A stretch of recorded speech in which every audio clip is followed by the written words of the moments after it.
materi kami yang pertama tentang siklus manajemen pendapatan daerah.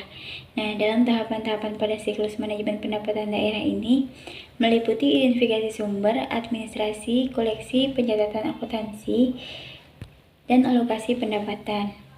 Tahapan-tahapan ini membentuk siklus yang berkelanjutan dan saling terkait dalam manajemen pendapatan daerah. Setiap tahap memiliki peran penting dalam memastikan pengelolaan keuangan daerah yang efektif, transparan, dan akuntabel. Nah, yang pertama tentang identifikasi sumber pendapatan. Kegiatan yang dilakukan pada tahap ini yaitu pendataan sumber-sumber pendapatan termasuk menghitung potensi pendapatan. Adapun identifikasi pendapatan pemerintah yaitu pendataan objek pajak, subjek pajak, dan wajib pajak. Pendataan objek retribusi, subjek retribusi, dan wajib retribusi. Pendataan sumber penerimaan bukan pajak, pendataan lain-lain pendapatan yang sah, pendataan potensi pendapatan untuk masing-masing jenis pendapatan. Yang kedua, administrasi pendapatan. Tahap ini adalah dasar dalam melakukan koleksi pendapatan sehingga sangat penting pada siklus manajemen pendapatan daerah. Kegiatan yang dilakukan meliputi penetapan wajib pajak dan retribusi, penentuan jumlah pajak dan retribusi, penetapan nomor NPWP daerah dan NPWP retribusi, penerbitan surat ketetapan pajak daerah dan surat ketetapan retribusi. Terus yang ketiga ada koleksi pendapatan. Pada tahap ini ada beberapa kegiatan yaitu penarikan, pemungutan, penagihan, dan pengumpulan pendapatan baik yang berasal dari wajib pajak daerah dan retribusi daerah, dana perimbangan dari pemerintah pusat maupun sumber lainnya. Khusus untuk pemungutan pajak daerah dan retribusi daerah dapat digunakan beberapa sistem, yang itu ada self-assessment system. Nah, self-assessment system ini sistem pemungutan pajak daerah yang dihitung, dilaporkan, dan dibayarkan sendiri oleh wajib pajak daerah. Dengan sistem ini, wajib pajak mengisi surat pemberitahuan pajak daerah dan membayarkan pajak terhutangnya ke kantor pelayanan pajak daerah atau unit kerja yang ditetapkan pemerintah daerah. Terus ada Official Assessment System. Official Assessment System adalah sistem pemungutan pajak yang nilai pajaknya ditetapkan oleh pemerintah. Dalam hal ini ditetapkan oleh gubernur, bupati, wali kota melalui penerbitan surat ketetapan pajak daerah dan surat ketetapan retribusi yang menunjukkan jumlah pajak atau retribusi daerah terhutang. Wajib pajak atau retribusi daerah selanjutnya berdasarkan SKP daerah dan SKR tersebut membayarkan pajak atau retribusi terhutangnya melalui bendahara penerimaan atau bendahara penerimaan pembantu pada masing-masing instansi pemungut atau pembayaran melalui bank, kantor pos, atau lembaga lain yang ditunjukkan pemerintah daerah. Terus ada Joint Collection System, yaitu sistem pemungutan pajak daerah yang dipungut oleh pemungut pajak yang ditunjuk pemerintah daerah. Contohnya seperti pemungutan pajak penerangan jalan oleh PLN, pajak bahan bakar kendaraan bermotor oleh Pertamina, dan sebagainya. Terus yang keempat ada akuntansi pendapatan. Setiap pemasukan dana daerah wajib langsung disetorkan ke rekening kas umum daerah, paling lambat 1 hari setelah diterima.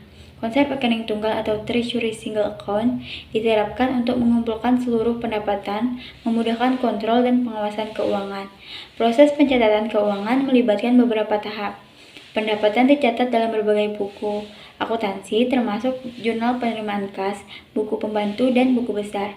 Catatan-catatan ini kemudian dirangkum menjadi laporan keuangan resmi pemerintah daerah yaitu laporan realisasi anggaran, neraca, dan laporan arus kas.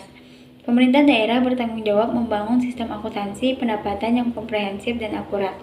Sistem yang baik akan mencatat seluruh pendapatan tanpa terkecuali sehingga menghilangkan kebutuhan dana non-budgeter yang sering menimbulkan pertanyaan terkait transparansi dan akuntabilitas. Dengan menerapkan sistem ini, pemerintah daerah dapat menjamin pengelolaan keuangan yang lebih transparan, mudah diawasi, dan dapat dipertanggungjawabkan kepada publik. Terus yang terakhir ada alokasi pendapatan. Tahap ini merupakan tahap final dalam siklus manajemen pendapatan daerah, yaitu tentang membuat keputusan strategis penggunaan dana yang telah terkumpul untuk mendanai berbagai kebutuhan daerah. Alokasi pendapatan ini dapat dibagi menjadi 2 kategori utama. Yang pertama, pengeluaran belanja. Nah, isinya belanja operasi, mencakup pengeluaran rutin untuk menjalankan pemerintahan sehari-hari.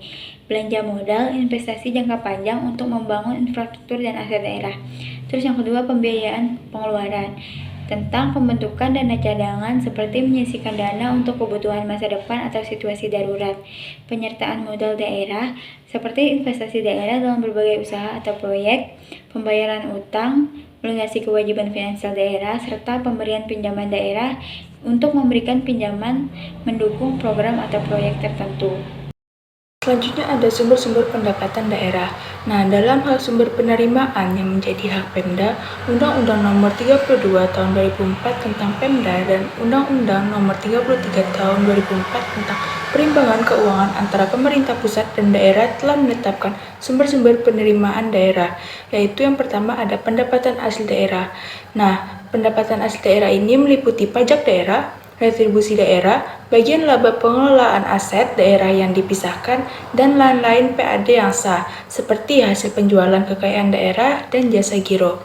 Lalu selanjutnya ada pendapatan transfer, yang berarti dana perimbangan dari pemerintah pusat yang dialokasikan untuk mendanai kebutuhan daerah, dibagi menjadi dua, yaitu yang pertama ada transfer pemerintah pusat, meliputi bagi hasil pajak, bagi hasil sumber daya alam, dana alokasi umum, dana alokasi khusus, dana otonomi khusus, dan dana penyesuaian.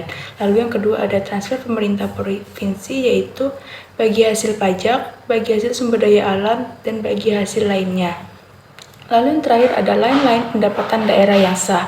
Nah, contohnya seperti hibah, dana darurat, dan pendapatan lain sesuai dengan ketentuan peraturan perundang-undangan. Selanjutnya, prinsip dasar manajemen pendapatan daerah. Nah, beberapa prinsip dasar yang perlu diperhatikan Pemda dalam membangun sistem manajemen penerimaan daerah, yaitu yang pertama, perluasan basis penerimaan, yang dimana upaya melakukan perluasan basis penerimaan merupakan salah satu bentuk peningkatan pendapatan melalui kebijakan. Perluasan basis penerimaan adalah memperluas sumber penerimaan dengan cara sebagai berikut, yaitu ada 4 cara, yang dimana yang pertama mengidentifikasi pembayar pajak atau retribusi dan menjaring wajib pajak atau retribusi baru. Nah, yang kedua ada mengevaluasi tarif pajak atau retribusi. Yang ketiga, meningkatkan basis data objek pajak atau retribusi. Dan yang terakhir, melakukan penilaian kembali atau appraisal atas pajak atau retribusi. Selanjutnya yang kedua, pengendalian atas kebocoran pendapatan, yang dimana untuk mengoptimalkan perolehan pendapatan, Pemda harus melakukan pengawasan dan pengendalian yang memadai. Sumber-sumber kebocoran harus diidentifikasi dan segera diatasi. Kebocoran pendapatan bisa disebabkan karena penghindaran pajak atau tax avoidance, penggelapan pajak atau tax evasion, pungutan liar atau korupsi petugas. Nah, beberapa langkah yang dapat dilakukan untuk mengurangi kebocoran yaitu ada 4 langkah, yang dimana yang pertama adalah melakukan audit baik rutin maupun insiditan. Yang kedua, memperbaiki sistem akuntansi penerimaan daerah. Yang ketiga, memberikan penghargaan yang memadai bagi masyarakat yang taat pajak dan hukuman atau sanksi yang berat bagi yang tidak mematuhinya. Dan yang terakhir adalah meningkatkan disiplin dan moralitas pegawai yang terlibat dalam pemungutan pendapatan. Selanjutnya yang ketiga adalah peningkatan efisiensi administrasi pajak, yang dimana efisiensi administrasi pajak sangat berpengaruh terhadap peningkatan kinerja penerimaan daerah. Beberapa cara yang dapat dilakukan Pemda untuk meningkatkan efisiensi administrasi pajak yaitu ada 3 cara, yang dimana yang pertama memperbaiki prosedur administrasi pajak sehingga lebih mudah dan sederhana. Yang kedua, mengurangi biaya pemungutan pendapatan. Dan yang terakhir adalah menjalin kerjasama dengan berbagai pihak seperti bank, kantor pos, koperasi, dan pihak ketiga lainnya untuk memberikan kemudahan dan kenyamanan dalam membayar pajak. Nah, yang keempat adalah transparansi dan akuntabilitas, yang dimana transparansi dan akuntabilitas merupakan aspek penting dalam sistem manajemen penerimaan daerah. Dengan adanya transparansi dan akuntabilitas, maka pengawasan dan pengendalian manajemen pendapatan daerah semakin baik. Selain itu, kebocoran pendapatan juga dapat ditekan. Untuk melaksanakan prinsip transparansi dan akuntabilitas membutuhkan beberapa persyaratan. Nah, di sini ada 3 persyaratan, yang dimana yang pertamanya adalah adanya dukungan teknologi informasi untuk membangun sistem informasi manajemen pendapatan daerah. Yang kedua, adanya staf yang memiliki kompetensi dan keahlian yang memadai. Dan yang terakhir adalah tidak adanya korupsi sistematik di lingkungan entitas pengelola pendapatan daerah. Manajemen pendapatan asli daerah. Tujuan otonomi daerah dan desentralisasi fiskal adalah meningkatkan kemandirian daerah dan mengurangi ketergantungan pada pemerintah pusat. Kemandirian ini ditentukan oleh kemampuan daerah pengelola PAD. Semakin besar PAD yang dihasilkan, semakin besar daerah menentukan penggunanya sesuai kebutuhan pembangunan. Data Depko menunjukkan peningkatan signifikan penerimaan PAD sejak era otonomi daerah, didukung oleh regulasi pajak daerah yang terus diperbarui pasca reformasi. Manajemen dana perimbangan. Penerimaan dana perimbangan dari pemerintah pusat masih mendominasi penerimaan daerah. Dana perimbangan ini diklasifikasikan menjadi 3 bagian utama dan dapat dipilah antara jenis dana perimbangan yang dapat dikendalikan dan tidak dapat dikendalikan daerah. Yaitu yang pertama ada dana bagi hasil. Dana bagi hasil merupakan jenis dana perimbangan yang dapat dikendalikan oleh Pemda dalam arti dapat mempengaruhi jumlah penerimaannya. Lalu yang kedua ada dana alokasi umum. Dana alokasi umum dihitung dengan formula tertentu yang relatif kecil dapat dipengaruhi besarnya oleh Pemda. Dan yang terakhir ada dana alokasi khusus.